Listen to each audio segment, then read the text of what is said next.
एक प्यारी सी नारंगी बिल्ली खिड़की पर बैठी है जो बारिश से भरी हुई सड़क को ध्यान से देख रही है। अब नारंगी बिल्ली खिड़की से कूद रही है, बारिश में बाहर की दुनिया का पता लगाने के लिए तैयार है। नारंगी बिल्ली बारिश में कीचड़ भरे बगीचे में एक तितली का पीछा कर रही है, जबकि उसका फर बारिश की बूंदों से सना हुआ है।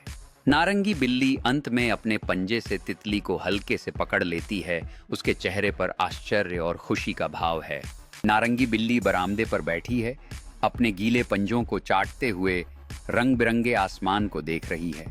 अपने साहसिक सफर पर गर्व महसूस कर रही है।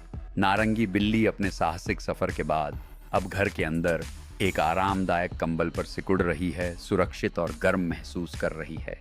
नारंगी बिल्ली शांति से सो रही है, अपनी साहसिकता के सपने देख रही है, जबकि धीरे धीरे चलने वाली हवा खिड़की से अंदर आ रही है।